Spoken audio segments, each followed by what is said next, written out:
Autoridades municipais da cidade de Vilanculo tencionam promover o festival de gospel nos próximos dias. É um projeto que ainda está na mesa a merecer seu devido estudo minucioso e nos próximos dias será levado ao conhecimento de todos os cidadãos para além das congregações religiosas. Queremos introduzir pela primeira vez o Festival Anual de Música Gospel. É um projeto que ainda estamos a desenhar, em que dentro de alguns dias vamos chamar a comunicação social para apresentarmos como é que isto vai acontecer, em que vai juntar várias congregações religiosas, vários grupos interessados, em que talvez possamos entender que pode ser mais que o dia da cidade, da forma como estamos a idealizar, mas concretamente ao Carnaval vamos ter que estudar principalmente a sua época de atuação, porque sabemos que a época de Carnaval tem sido entre fevereiro e março, e nessas datas nós temos o Dia da Cidade. Fica um pouco difícil organizarmos estas atividades ou agregarmos mais outras atividades culturais que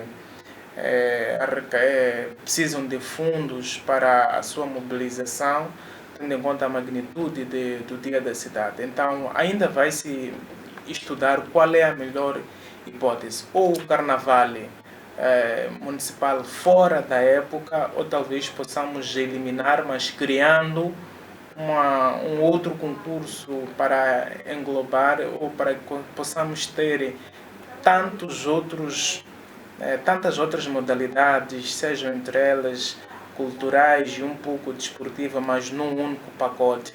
Mas vamos ainda estudar o que é que sai melhor para os munícipes. Mantemos o Carnaval, mas já fora da época, ou criamos uma outra forma de entretenimento, de promovermos a nossa cultura em outros meses ao longo do ano. Pretende-se com este evento juntar ao mesmo espaço grupos corais, principalmente das igrejas, com vista a exaltar o nome do considerado Criador da Terra e do Céu. Mesmo sem avançar datas do arranque do mesmo, Bionaldo Carlos, vereador dos Assuntos Sociais, afeto no Conselho Municipal da cidade de Vilanculo, fez saber que todos os grupos das igrejas devem começar a delinear estratégias para fazer valer seus nomes, pois muitas surpresas estão por vir.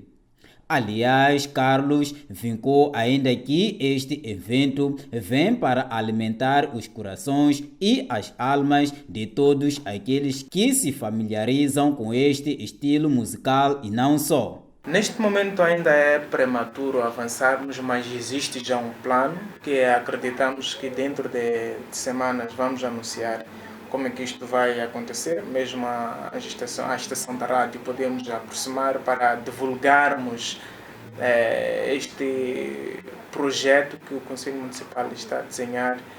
Ainda é um pouco prematuro trazer os detalhes, mas temos em mente esse objetivo de levarmos esta parte da fé dos munícipes de Vilanculo para um outro patamar. A partir do momento que é concurso, devemos garantir premiações, mas ainda estamos a desenhar o projeto, acreditamos. É um projeto a ser implementado este ano pela primeira vez, então a necessidade de escrever-se ou desenhar-se com muita cautela para que corresponda às expectativas que nós a cada vez mais vamos lançando aos munícipes. Ok, muito certo. Obrigado.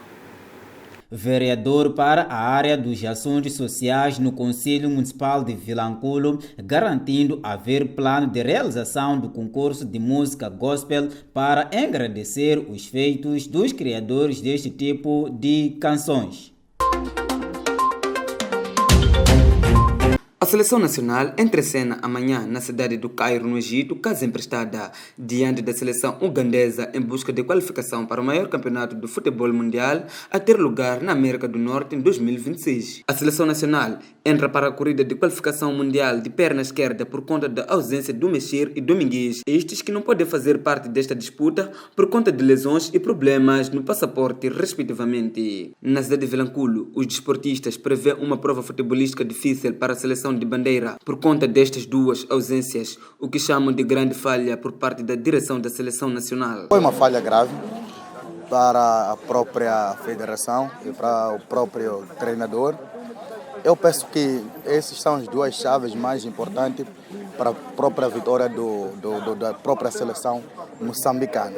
Sem ter essas duas pessoas ou essas duas figuras dentro do campo, é muito imprevisível, como é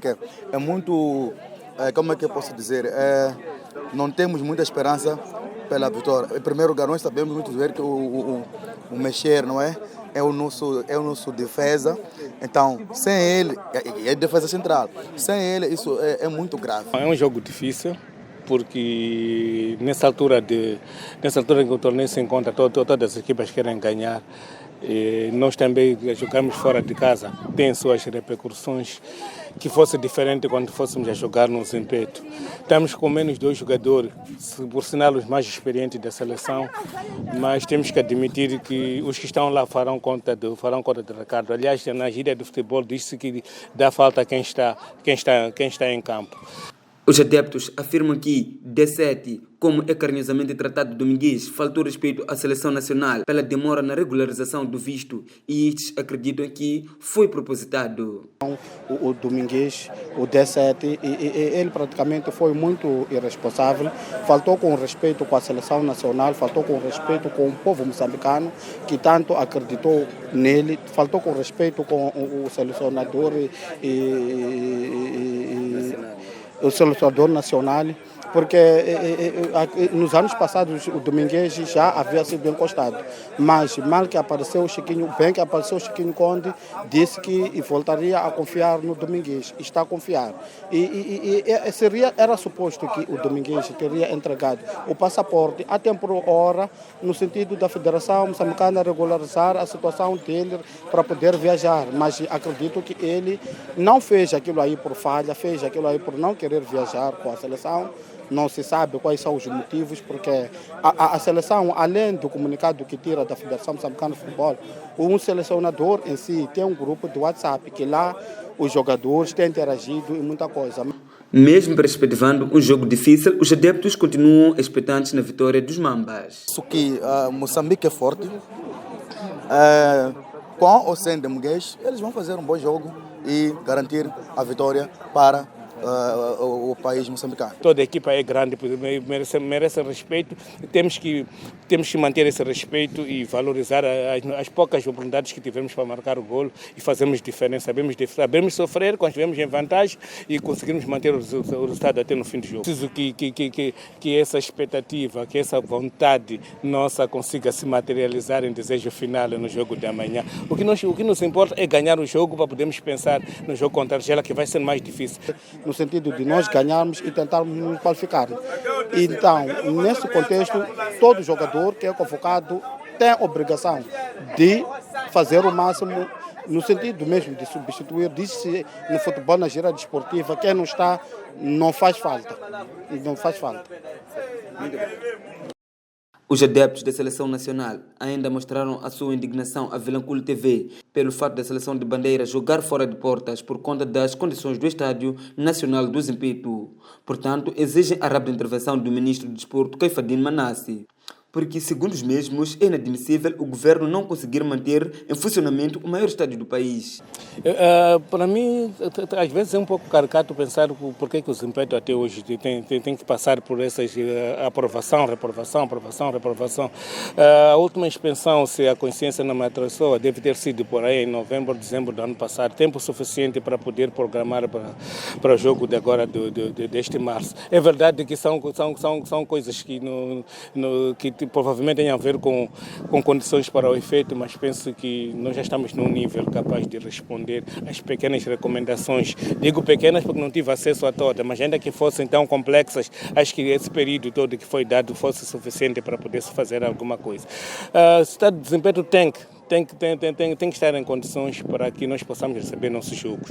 Mais do que receber nosso jogo, temos toda essa avalanche, temos esse todo público que faz diferença em jogo dos Mambas. Como adeptos, como desportistas, e um país como o nosso, com tantos recursos, E temos problemas de Estado. Temos o Estado Nacional da Machava, que está em reabilitação, mas temos o único Estado nesse momento que estava a acolher todas as atividades nacionais, e que é o Estado Nacional de Desempenho. Não faz sentido que o único Estado, nós não conseguimos fazer manutenção do único Estado que um país tem. É um único Estado. Isso é inadmissível.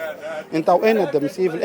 Pedimos a quem de direito, aos nossos dirigentes, ao atual ministro da Juventude e Desporto, o senhor Cafidin Manasse, para que ponha a mão na consciência e que haja muita responsabilidade, porque para nós como desportistas não faz mesmo sentido que um único Estado que um país inteiro tem e não esteja em condições de acolher os jogos internacionais dessa dimensão. A seleção nacional vai entrar em campo sem capitão e nem o vice-capitão. Nos últimos anos, a Terra de Boa Gente tem se tornado um palco de terror. A título de exemplo, só nos primeiros 3 meses do ano passado, a província registrou 54 homicídios, o que obrigou o Serviço Nacional de Investigação Criminal nesta parcela do país a implementar algumas ações com vista a reverter este cenário.